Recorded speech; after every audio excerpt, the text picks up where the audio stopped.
podcast, baby.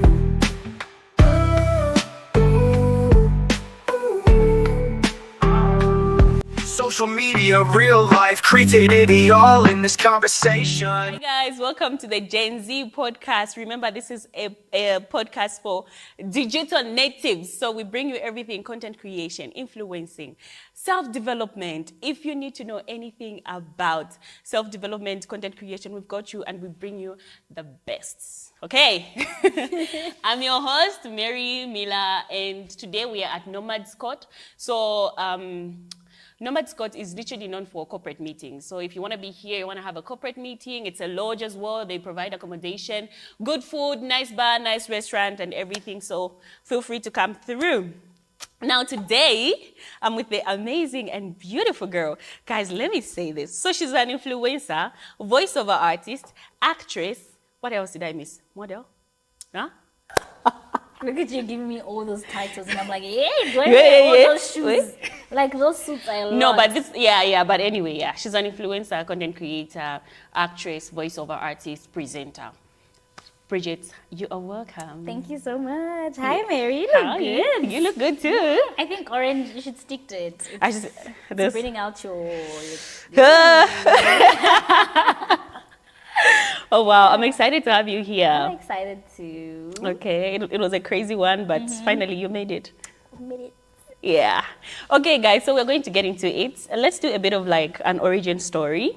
Tell us about you, who you are, what you do, and how you found yourself in media.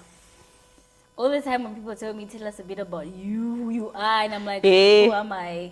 Like every single day I'm evolving and learning I'm about Bridget. myself, and I'm like, oh, I can be this person. Oh my God. I can be that as I well. can do that. Yeah. Like, ooh, guys, tell me.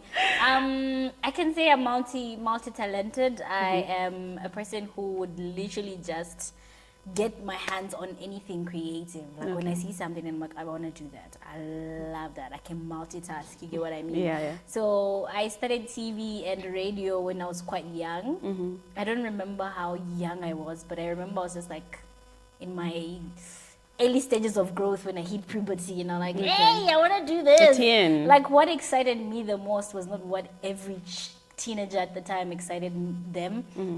I remember going for my first audition at Movie TV. I did radio at ZNBC and I did TV at QTV. So when I did my first audition at Movie TV, they picked me. And I was like, As a presenter? No. By then, we went for a movie they wanted to start. Okay. Yeah, so and then it didn't really work out and then they threw us into presenting. Okay. And then from there, I was like, TV. By then, Movie TV was dying slowly. Like, oh no, it's not that Movie TV. Like that's TV. the way it used to be. Yeah. And I just saw, I was like, my future here is not bright. I gotta take it somewhere else. So I took myself to radio. I auditioned. By then, my friends already on radio. So I met Mabel Knight. She was a producer for a show called Beauty in the Future. I think it's still on. And then I auditioned. And then she picked me to be her main anchor. So I was like, "Ish, I'm gonna carry this show. This show is gonna be mine." Yeah. So I started radio. That's how I started radio. She said she taught me one thing that I keep on remembering even up to now. Even like people who would walk in and out would tell me, "You sound unique. You sound different from all the presenters that I've walked into this building." I was like, "What do you mean?" And I was just a child by then. And then I talked to myself and I'm like, "Am I gonna do radio for the Rest of my longest?" life? I'm like, Yeah. no, I gotta take my pretty smile to the camera. And I remember I went to audition at QTV. By then, QTV was the QTV. So I was like, I'm gonna go to QTV and I'm gonna give it my shot. Luckily, there was a show where Rhoda was like the main presenter and she wanted to leave it because like she was older now and the audience wouldn't relate to her. So when I went on board, lucky me, I was like, I'm going to take the whole show. So I took the whole show. Ooh, so nice. I took over from being the main presenter to story time to like literally everything. So I was like, okay, this is working. This is what I wanted. So I grew from there. So I'll juggle radio and TV. So I would say I'm a radio and TV personality. Okay. And then I did my first auditions on Pali because Mr. Frank knew me from Movie TV. So when I went to do my auditions, there are also other girls that like auditioned for the role. So I was like, hey, these girls are already in the screen. Like Yes. Amazing Magic knows them. Yeah. I stand no chance. But when I did my audition, he went like, you're fit for the role. And I'm like, That was like the first? that was my first biggest screen appearance I've ever like done in my life, like From Pali. From Pali, you get. That was their season 1, season 2? I think that must be season 3. Season 3, okay. Yeah, I think so. So I got to play the character Mapalo, Kefas's girlfriend, and it was interesting. Okay. So it wasn't away from who I am. I was young, even the character was young, Yeah. very kind. Now I wouldn't go for like a person who is less privileged, but the character needed to fall in love with a person who's less privileged, looked at them and admired them and just like was very gentle. Yeah. And I was like, oh my goodness. I loved the character. I think I grew with the character. But long story short, the character died together with like the character who was carrying my character. Yeah. So he changed careers. So for me, it didn't end from there. I kept on auditioning for other shows. I think MultiChoice would have like stuff and I would jump on board, get the characters to like, grow myself. And then taking you back a little bit, I remember I started MCing. That was yeah, when I was in my 11th grade. That was my first show at Government Complex. That was like a pageant. So I went there and I was like, I want to be the MC. And they were like, are you sure? I'm like, yeah. And then they gave me the mic. And from there, I don't even know what I did. You just wanted, I want to be. Wow. From there, I don't even know. From there, Mulungushi started being my home. Like, I would go in and out for shows, in and out. Pageants were my thing. Like, tell me about pageants. I knew them in and out with MCing. Like, I would host pageants like my life depends on it. So I was known for hosting and MCing pageants. From there, I was like, I want to do my own stuff. I want to stop this thing. Like, why should people limit me? Why should people take advantage of me? Then I knew content creation. Like, I would edit my videos and like put them together and add my voice. And I'm like, I think this I is can making do sense. this. So I got into the thing. Wow. And just to summarize everything, I got my first voiceover gig. They kept on coming. Then I got Tell me the my biggest first- that you've done.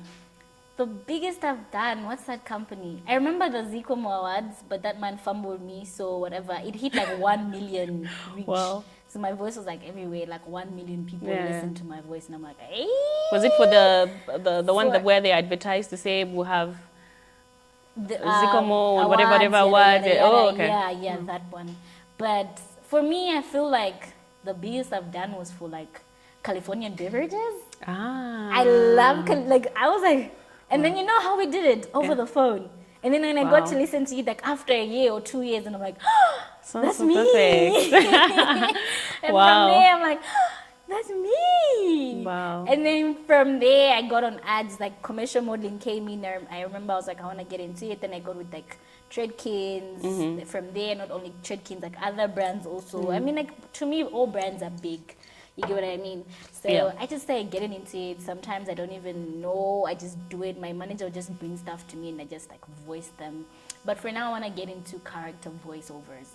Okay. Like get to be like Anime. a cartoon character. I want to do that so bad. Like, You can do that. yeah. Yeah, you can do that. Okay, so let's talk about you working with. You worked with Xerox. Yeah, I did.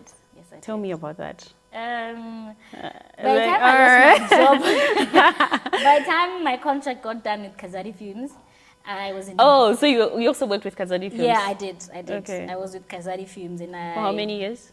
For a year. A year. Yeah, just a year. Okay. So I was with Kazadi Films, and from there I kind of like, left in October, and I was in desperate need of a job.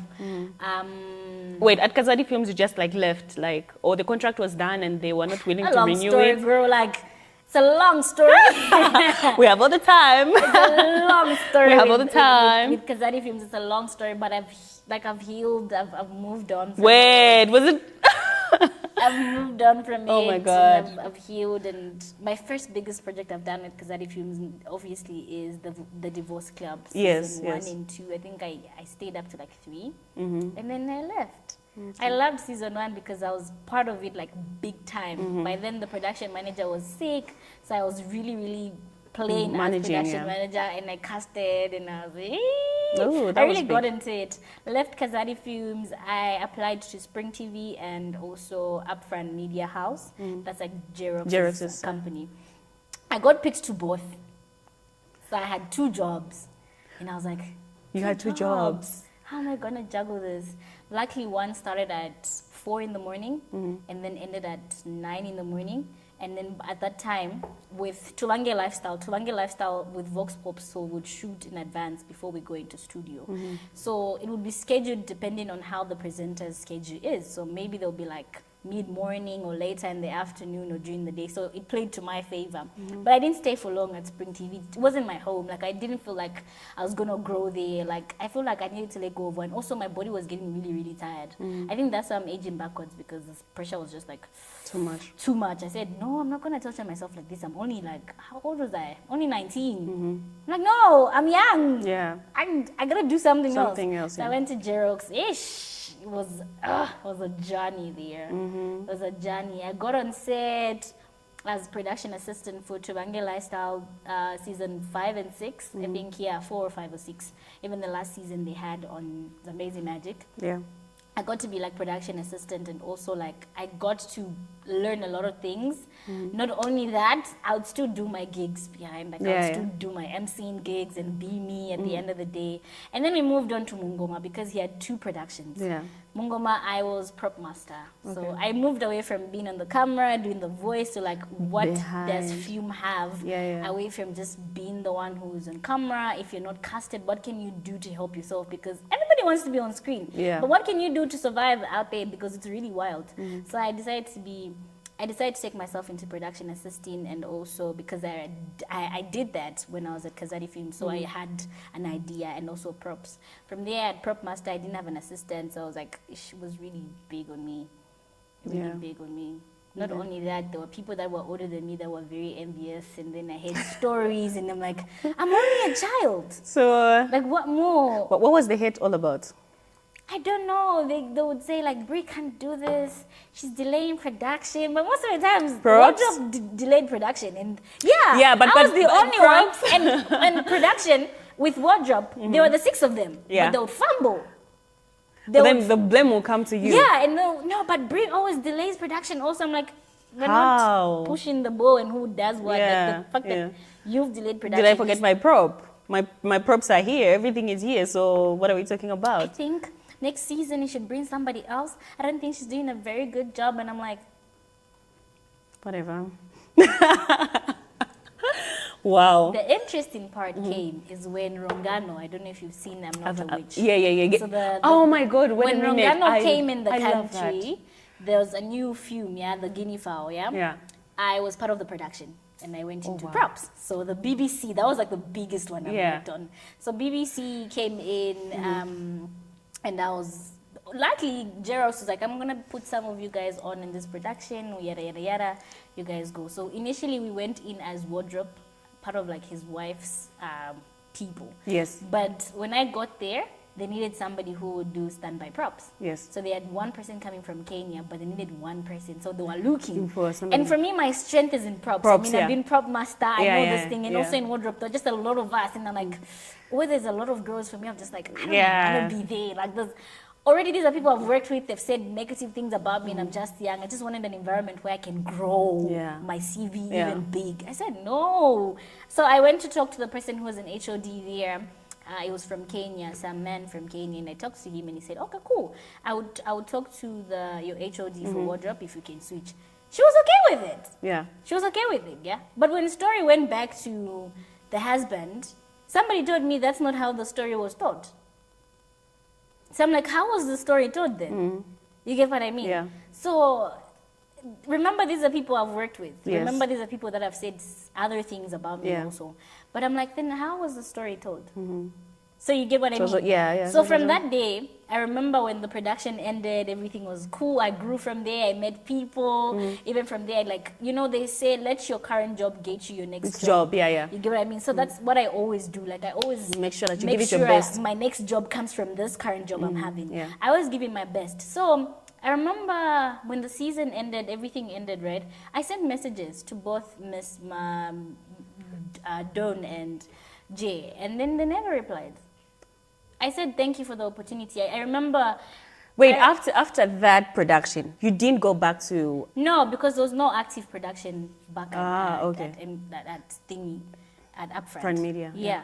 Tuvange ended. Mungoma had problems with the men cast court issues and whatnot. Yeah.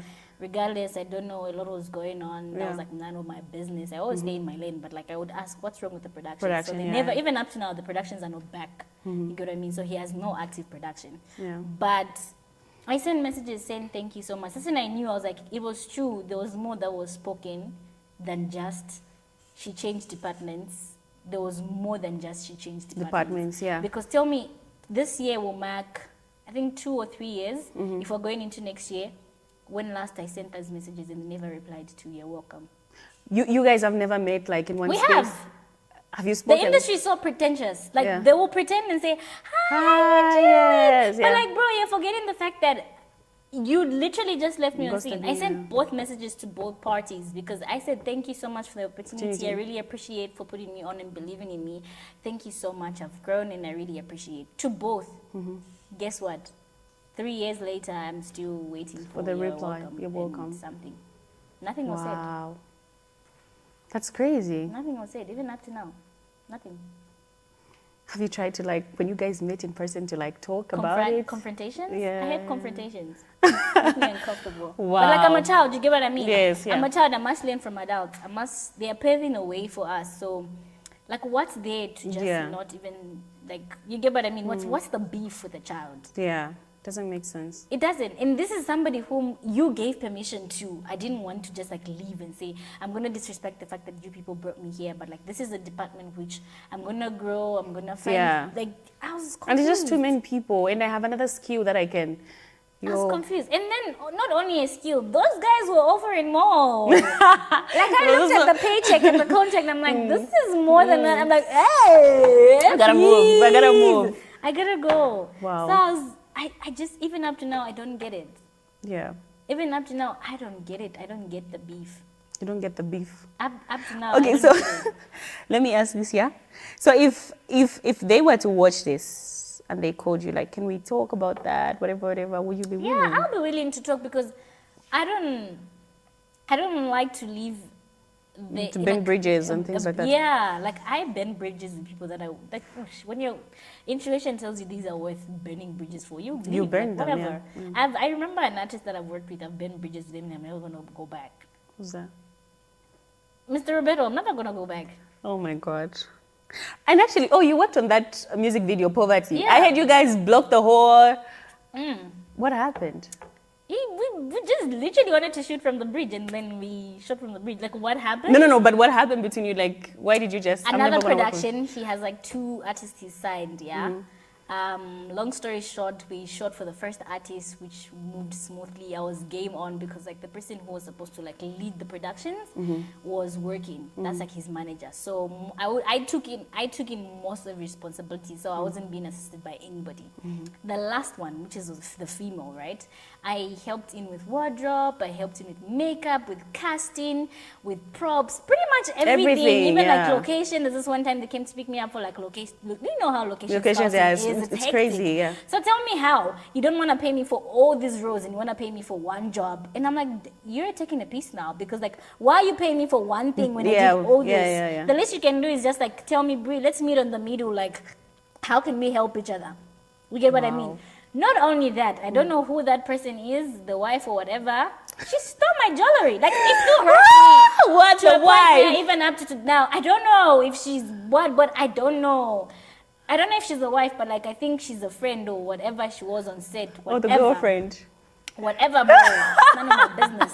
But like she stole my jewelry. Even up to now, I will still say it because Mary, how do you explain this, right? Yeah. During the day before we started production, she asked me if she could check out my pieces. Like, you have really nice jewelry. Where do you get them? I'm like, it's not expensive. It's just Mr. Price, guys. Yes. Like, fake jewelry, we all know, like, it's not even like real. Like, it's just something you can wear. It looks good on you, right?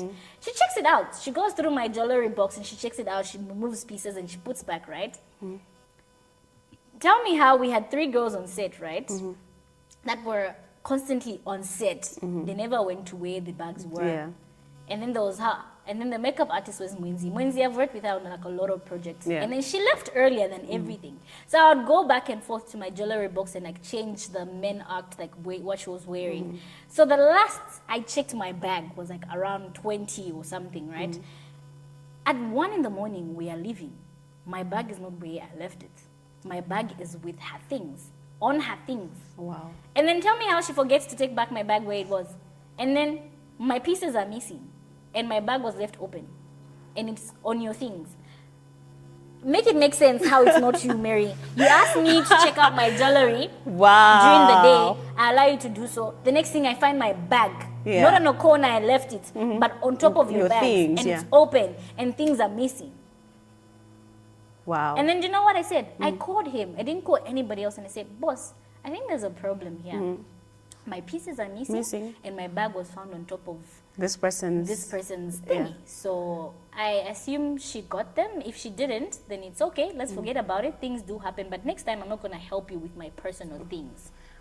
You actually got your personal things. Yeah, my jewelry was my personal things. Like, I personally used those things to help out. Do you know how he reacted? Huh?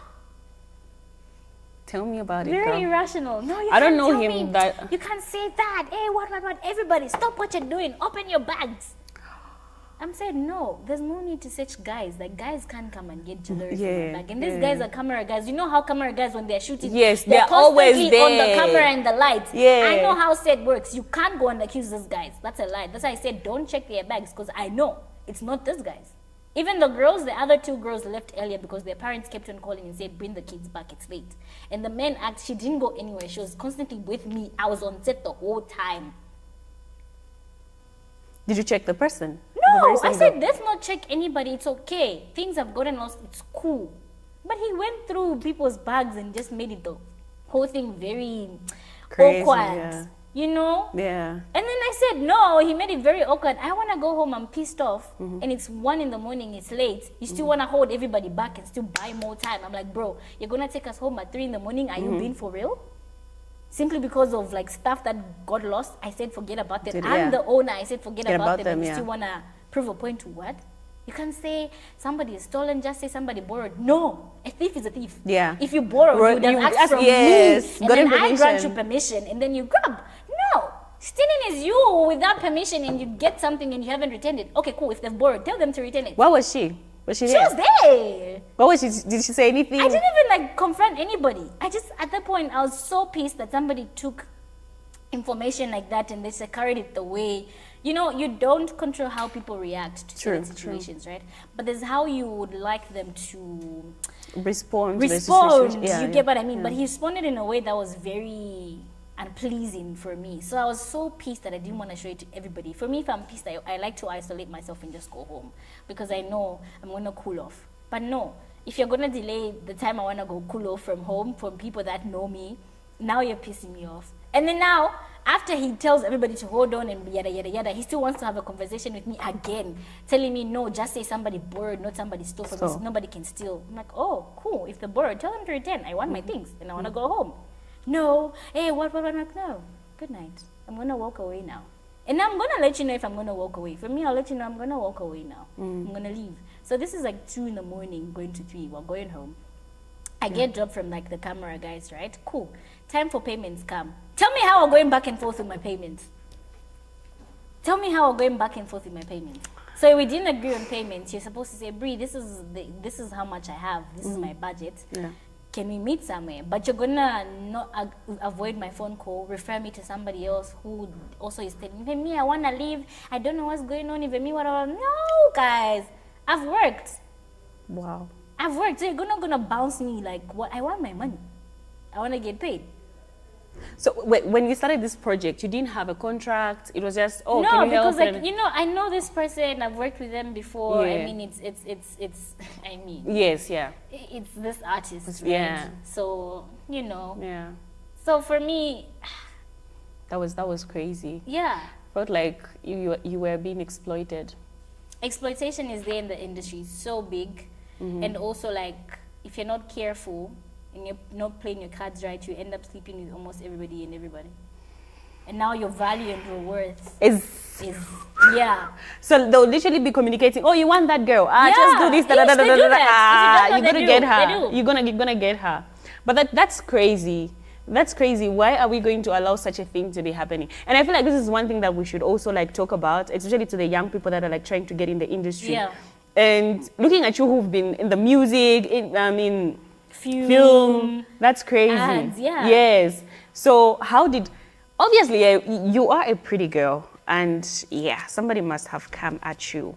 So just give me a scenario where you like saved yourself from it. You saw it coming, and don't mention names. Don't mention names. We are not mentioning names. I saw it coming. There's this big project here. There's my HOD, right? He liked me, and I knew. And I saw it. I was like, oh, okay, cool. So I thought it was like just one of those, like, I like this girl, she's smart and like she's really hardworking. But no. It was more than that. Then one of them started talking about marriage and like taking me home, and I'm like, hey, I'm just a minor. They will arrest your ass and take you to jail. And I'm like, no. So immediately I said no. Nobody knew, you know. People said it's bad, you know, especially females. From a young person like me, I've experienced where nobody's by my side, and also not everyone will believe your story. Right? Yes, yes. They say we are naive and things like that. Like selling stories. So there are times where me and my HOD would go out and like buy props and whatnot, because like we need to get things like this, what we call pre-production before like the actual production, right? We prepare and everything. They say no, I'm going out with a man. And these are old people. These are people that already they've been saying things, and like I would just cry. It's bad. Like you feel alone. You feel like people that know you, it's like this is just your job, you know. Even up to now, like it hurts me, because how do you get into an industry where you feel like nobody has my back? And then now you just persevere because like you want this so bad, and then they feel like they're the only one working for something. Like they're the ones that are adults and they're working for like home needs them, they have kids. You don't, why are you even working? Like you don't have problems. For me, I feel like problems are problems. You don't classify problems. A problem is a problem. There's no bigger problem I've seen. It is still a problem at the time. So they would like start to say stuff, you get what I mean? And for me, it would hurt me because, you know, if it's not who you are, that's not, like, why are you saying that? Like, this is not the first time you're saying things like this, you get what I mean? So it gets to me to a point where I feel like, I'm going to stop this. Like, I don't think I can do this anymore. But it's you your get dream. What I mean? But it's your dream, and then, not only that, they're saying things like this, and like, there's some people that even know, like, you can't even do that. But they just don't like you. They just don't like you. You And get the fact what I that you're mean? doing it. Especially the guys, they'll tell you, no, don't get to yada yada yada, this is how these people are. But like, that's also how you are. You get to feel like, oh, these are my friends, I can roll with these guys, these are my buddies.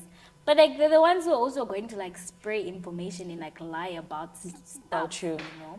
And also, just in the industry itself alone, you would find like you get DMs from people that are well known. Let's hang out and like do stuff, and you're like, bro, you no.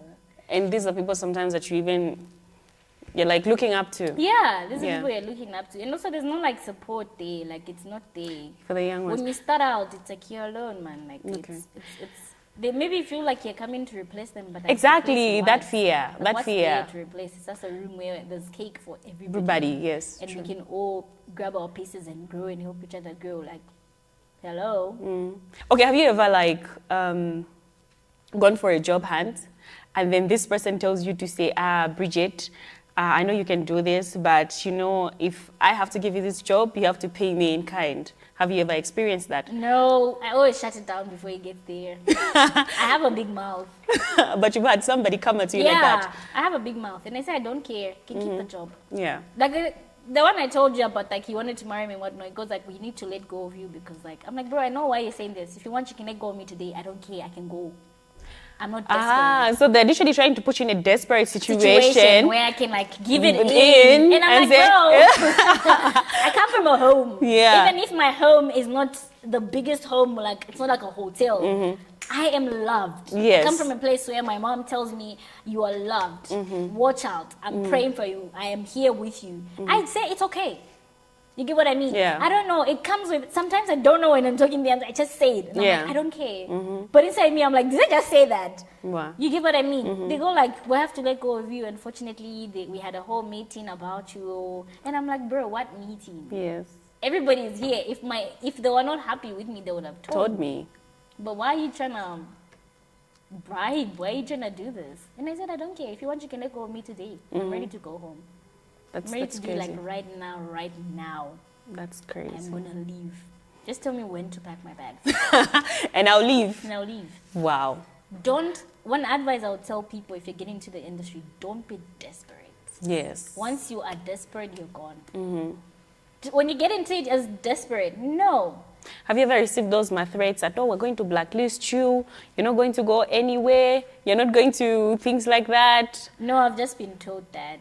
But you're not going to go anywhere.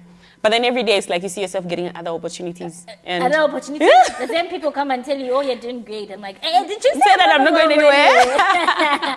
Like, did you say I'm never going to go anywhere? So what are you Wow. saying? Like, yeah, the closest people to you sometimes can injure you at a point where you actually question who you are. Like, is this going to work out? Yeah. But if you know, the thing is, getting into the industry, you must know yourself. Yes. You must know yourself. Yeah. Because the industry has no ugly, pretty. If they want to feel like they are thirsty, they want to do stuff. They're going to do it. To you. They're going to do it. Because there was a girl who died. I don't know if she was a makeup artist on the ZULU set. There was so many stories that came out about her saying, no, this director, this director, this. Just know yourself. Yeah. You know, may her soul rest in peace. We yeah. don't know the real story, but like the industry is a place where you need to play your cards right. That's what I always answer people. There's room for everybody. You need to play your cards right. Is there a beauty standard for you to? Yeah, I remember I was casted the first Tikula. I remember going through for audition. That was like season 1. Yeah. I went through. They would communicate with me. I went through. So there was like contract signing. So I waited for like a whole week, 2 weeks, 3 weeks. They're not sending the contract, and I called back and they go like, "No, you're not light enough." The character needed somebody who was lighter, and I got it. Yo. I got it. I accepted it. It was hard for me, but like, I accepted it. I was like, oh. Wasn't there like, like the better way to say it? There's no better way to say it than that, what it was. Like I kept on waiting, like process went through, first, second. That's the time I knew. I was like, ish, guys. The beauty standard. They are there. Even like ads, don't you see it? Yeah, because there was this person who was telling me that. Don't you see it? There's this person who was telling me that, oh, actually, if you want to be, you should check out ads. Like, okay, somebody was asking me, like, oh, Mary, since you're in the film industry, why is it that in ads we always have somebody who is colored? Fair. Yes. To be fair skinned. Yes. Yeah. Always there. And if you're dark, you need to be really dark. Dark. Not Natasha Vandermas dark. Yes, dark, yes. That's dark, like it's really nice. You can put her in like really light clothes and Yeah. it comes out. Yeah. Yeah. But that's crazy. It's crazy. I feel like that's gonna kill a lot of. Okay, it does kill a lot of people's self-esteem and forces people to do things that they're not supposed to do. Because when I look at like the people in the industry, even just when people are doing BBLs, people are doing like injections so that they can look lighter. Like, why can't you just get me as I am? I mean, they want to sell, and that's what I say with standards. That is it the community? We don't call it the community. We call it you know, a thingy where the whole people, like, what do we call it? The what? I'm trying Not to... the industry, like the society. Society, yeah. Oh my God. Anyway, like I needed to look for society. Like society has put these standards. Saying Yes. if you are gonna be pretty, you have to be. If you're gonna be, Light-skinned. you have to be fair skinned, long hair, curly hair. And if it's not that, you need to be like have a big behind. yeah, like Things like proper that. jugs and like a Yes. big behind. If you're just petite, It's a challenge. I mean, at a point, it got to me. It did. It did. I was like, should I? But I was like, ish, no, guys. So you were actually picked for the main role. Yeah. And then she just told me, no, the character, the owner of the project said you're not light enough. So they needed somebody light enough. And then when it aired, you would see the main characters, both were light. Like they were colored. Only one, Marie, was like the one who was dark. But also the kind of dark they went for was like the dark. Yeah. Yeah. And then I got it. When it aired, I got it. I was like, yeah. And also, the other auditions that they do it for formality, they know the people they're going to pick. Even if the people are not that good. Like, you know Mary, like... They like even when the people are not that good, they will still pick people that they think. Because they are looking for the physical Yeah, appearance not that even can physical appease. appearance. People they know. Once upon a time I was casted in ZULU. Tell me about that. Once upon a time I was casted in ZULU. Yo, I got the that's my character, former bro. workplace, by the way. Tell me about it. I mean, there's this thing with me and Natasha looking alike, right? Natasha. Sosala. Yeah. Me and, we know we're like twinsies, but like, I got the character. I remember I auditioned through my phone. I got the character. I went through, discussed everything. Day of shoot. Tell me how the driver gets to pick up point and tells me no. They've told me to go back because the person you're supposed to like shoot with is not around, right? I was like, oh, okay, cool, I'm gonna wait. By then, stuff for like electricity just hit. Like power was like going like crazy. So I even told him, I was like, okay, just in case, you're gonna let me know my phone is gonna like black out because guys, you would have just gotten me and kept me on like the holding room, like where they take cast if they're gonna shoot sooner, like, you know. Yeah.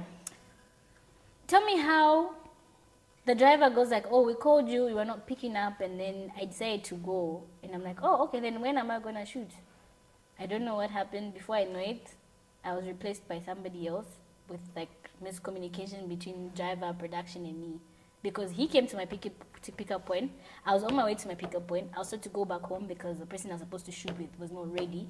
It was us shooting other like stuff, right? I don't know if I got replaced by somebody who knew somebody. I don't know, bro. Like, I was like, I don't get it. Yeah. No. Oh, your scenes have been pushed and yada, yada, yada. We'll tell you when you're going to shoot. Oh, okay, cool. Before I know it, episodes are airing and it's not me. It's somebody else. That's crazy. And then you watch TV, it's like, oh, that's the character I was casted for. But like, I don't know what happened, even up to now. I don't know what happened. So sometimes they do cast people they know. Yeah. And for me, I don't take it like, oh, I'm so hurt. I'm like, bro, my time will to the come. next. No matter, people will just delay your destiny. They will never stop it. Yeah. So, I mean, look at me. Whatever. I'm still making my money with like my stuff, like my voice, my face, my content creation. I mean, I'm not fully content, but I'm just saying, push and play your cards right. Yeah. The people that naturally won't like you, people that just want to put in their relatives and said, yada, yada, yada. That's their business. That's literally their business. But you just do you. Wow. Find you. Find you. your strength. Yeah. Yeah, I know my strength. I know my strength. I like that. It's the Gen Z podcast, baby.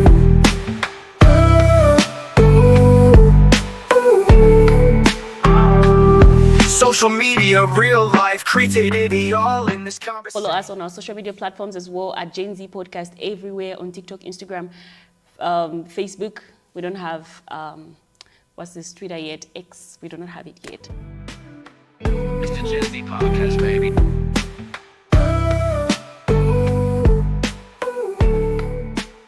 Huge. So it must have been something that really broke you. Yeah, I was traumatized. I was What broken at the time. traumatized I mean, you? at the time, COVID hit, yeah. So people's contracts were terminated. Like my dad's job at the time wasn't like active anymore. So you can imagine, my job was the only job that was like helping us throughout. Like, you know. So when complications started coming in, stuff started coming in and out, I was just like, At the production. yeah. And then when they delivered the news, for me it was a lot. I was like, where am I even going to start from? Yes. Because at the time I needed to go to school, but my mom told me to put school aside for now because I needed to help the family out. Because school wouldn't like, you know, I remember I got my acceptance from Mulungushi. I was like ready, all my friends are going to school, and I'm like, "Eish, guys, I'm excited. I'm also I going want to to school. get a degree." Yeah. But it didn't work out like that. I was just told, there was a whole meeting saying, no, we're letting you guys go because like your HOD doesn't need you anymore. She feels like she doesn't need assistance from you and your friend. So I was like, oh, okay. So you guys had to live like that. And it was on my birthday, I remember. And I cried. I was like, what am I going to do? Wow. How was the pay? The pay wasn't good. But at the time, you know, when you're just starting out, there's this burning fire. You want to do it. You want to do it either You're way. like, "Ish, But then when the job was being offered to me, things were okay at home. Like COVID didn't hit, like everything was okay. So when they offered it, I was like, it's okay for me to like, build up something as I'm waiting for school and whatnot. And I was also considering the fact that I think I would just school within like in Lusaka. I'm not gonna go out. So, but like I was still thinking I should go in part-time and still work. I think that would work. I think I remember me and Joy, my friend, said, let's just go in part-time because we can do school and work. And then we're like, yeah, cool. So we had a whole plan. When you have a whole plan planned out. It didn't work out. But payments are always bad. They're always I remember the Tentamanga Street. Yeah, I was going there for like interviews for continuity. I went there, and then he goes like, we all know how Zambezi Magic works, guys. Every new season is payments going up, yeah. So every new season, there's a new season. You're all excited because your payments are going to be doubled up because they've just added a thing to your budget. And then he goes like, no, how we work here is like we're not going to add anything in any new season. If your pay is like 6K, it's going to be 6K. It doesn't matter if you do 10 seasons. And I'm like, no. There's amazing magic, I know. Doesn't work like that. Every new season is a pay to you guys and it's up. So, meaning if they add to the budget, you are not interested in like adding to your cast or crew members. It's going to be just stagnant. But the budget is being, every time they add into like a new season. I said, no. Wow. But also there, when I said no, I said, okay, cool, I'm just going to work with you guys for the first episode, the first season. And the next seasons, I don't think I'm going to be with you because the way I know how Amazing Magic works, I don't think somebody's just going to eat masukupa mutu for me and just say, adawe, isestima serenza. So I was like, cool. Just first season and I'm going to dip. They never called back. Wow. They just go like, no, I'm just calling you to let you know that I think we're just going to pick somebody else. I was like, it's okay. It's okay. And luckily, at the time, I had another job for prop master for our daily bread with Mr. Tom. Yeah. Mr. Tom Banda. Yeah. I went for that. I was like, Wow. I already had another option. Like, this, everything works out. Like, the universe would just keep doing bring stuff. But, like, when I went there, they offered me something better. And also, it was like, with them, they didn't have, like, every new season, you're not going to be adding stuff. They're like, every new season, as the budget there's an is increase. There's an increase. That's how the rule goes in the industry with Amazing Magic. That's how we know it. So I ended up going for that than the other one. Wow. What was the job that paid you, that up until today you're like, wait, did I just receive that the much? BBC one with Rongano. Okay. I told you the pay was good. And then looking back was like... Was it like in dollars? No. No, it was in kwacha, but good. Yeah, it was in kwacha, but good. I remember by then, I just got with like FNB. I just got banking with FNB. By then, my FNB was like, I'm like, you know. I was even planning of like, if it continues for like other 5 months, I'm going to get myself a car. Wow. I was like, I'm going to get myself a car. That must have been really good. And then my savings went up from looking them down and say, there's no hope, to... I'm going to be gallivanting in the streets of Lusaka and yo can't touch me. I just be waving at yo because I remember when we wrapped up, I even went to driving school. I got myself a license. I was like, before I turn 20, I must get myself a license and be driving because I see myself getting on a car. Like I see myself getting a car. Yeah. That was how good it was. Wow. So I got my license. Of course, I've always been a fan of like big cars, trucks, just big things. By big things, I mean just big things. Big things. So I got myself a license, and I was so ready to get myself a car, but also life just happened, and then it was a movie, it was a film, so it was just for a short period of time, and then it was gone. And then now the peanuts started coming in, and you're like, I knew it. The peanuts will start coming in. I think this is just a call to Zambian film industry. Okay, I really don't know if I can blame the Zambian. I really don't know who to blame, really. Is it the sponsors, the funders, the people that license it? Is it the producers? I don't think it's who really is, causing those whatever things to be happening, like people getting paid peanuts? Is it because of the money that they are receiving and they need to manage the budget, or is it? I really because want even to understand. food. There are few production where you say like Mpali, with Mpali I can give them a hand. The time I had my staff there, there was options to eat. Yeah. Like if you want rice, there's rice. Shima with what. Yeah. Other I think Zula also had good food. They also had to tell us if you're not getting enough, carry lumps from your house to fill it up to what you're eating now. Yo. I remember that day. I'll never forget it. Oh Even my bread. God. Like bread, it's like one bread cut on the middle, like one slice and then cut on the middle, and then like you guys like This one. and I'm like, you're spending time here day in, day out, from like morning to like whatever zero number. And then food must be Enough and enough good. and good. I remember the BBC project for Rongano, maybe because it was like people that have gone out there and see how production works and they've learned. Those snack, those medical set, like when you're sick, they can treat you. They're always up their game, like there are snacks, after a meal there'll be snacks because they know you're going overtime. But hey, Yeah, I think Zula was like that as like well. set etiquette. It's like Yeah, some of these sets miss that. They don't have set etiquette. They were not oriented on certain things. Once they just give you bread for breakfast with just like butter or jam or peanut butter and like tea, We are a developing they're done. country. The Spare next us, thing- Bridget. no. the next thing you're gonna eat is like shima with like tundiyo. Stop. Yeah, demotivating the people that want to No, join the it's industry. not about demotivating you. It's about telling the people that you can carry your own snacks. Just look out for yourself. It's one way to look out for yourself. Look out for yourself. Yeah. Not all productions have big budgets. That's what Yeah, I'm that's trying true. to say. Yes. But if you Okay, yeah, walk that's the into point. a big Budgets.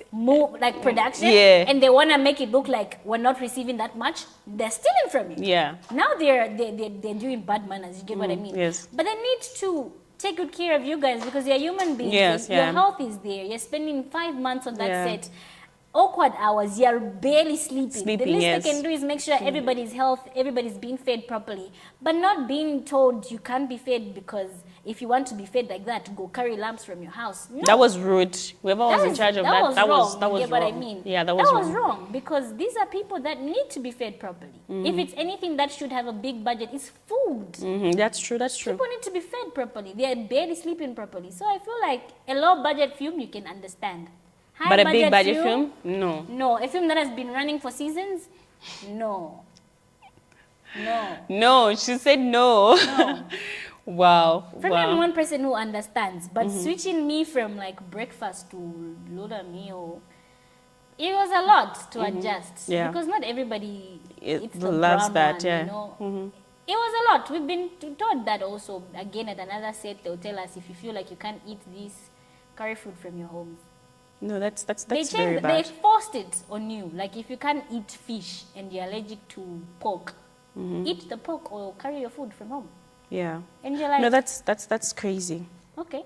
That's crazy. And you say to eat it because there's nothing you can They do. can do, yes. From white bread to brown bread, for some of us it was okay. Like I love brown bread because of like my grandma. But like for people that needed to adjust because they don't eat, guys. They need to be forced. We moved from Yeah. shoo. No, that's true. Okay, so to just sum everything up, I want you to,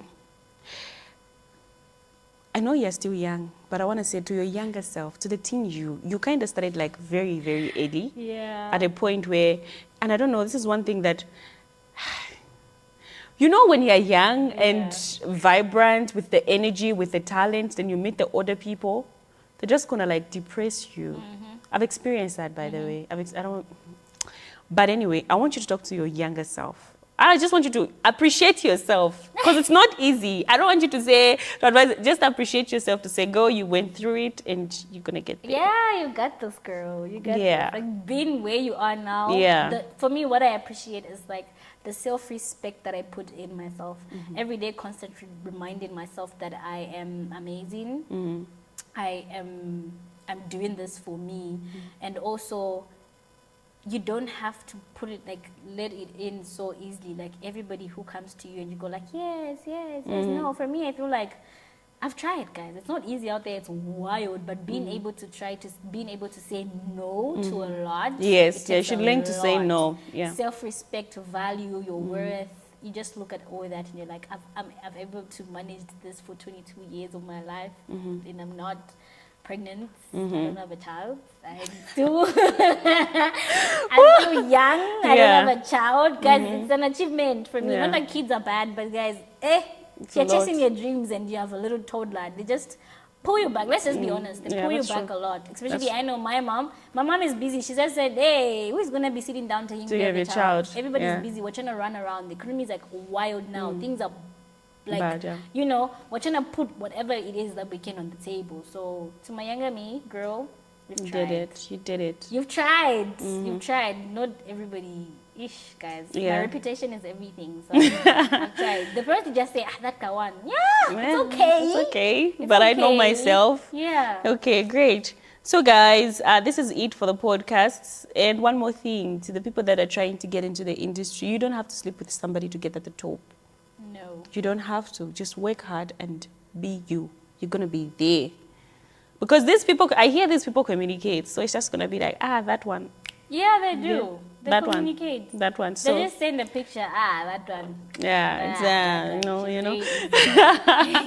And then you're gone. Before You're you know gone. it, and the PDF Yes. file. You're going for auditions. You just hear, see me later. Yeah. See me later. See me later. Can I talk to you? Yeah. Girl. Okay, guys. So this was it for the Gen Z podcast. Thank you very much, Bridget, for coming through. Thank you for sharing your experience. I hope people will learn from this, especially the young ones that are trying to get into the industry. I hope you get to learn one or two things. Remember, this is always about letting you guys know about the times that we are in. You guys, we've grown up in the digital era. There's nobody who's going to lie to you. You don't need to listen to the radio for you to know what you need to know. So this was it. Shout out to the team behind the scenes. But we have a motto actually here, like a slogan, or something. So we say we are the Gen Z, we're the future, but we need Wi-Fi to get there. Does it make sense? Like, you know how the Gen Z generation, we are always on our phones and we're always asking for Wi-Fi or data, or we need data or something. Yeah. So like we need data to get there. Like everything that we are doing as is digital. We need to, Even whatever we need to learn, yes, it's all about bundles and Wi-Fi. Yeah. So we are the future, but we need Wi-Fi to get there. Thank you guys for tuning in.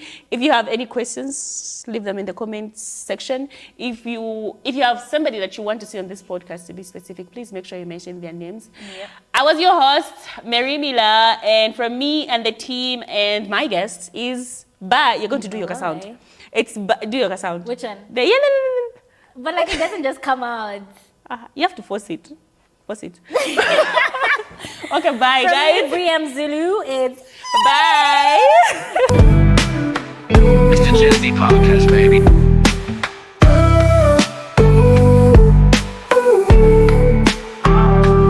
Social media, real life, created it all in this conversation. Put your lyrics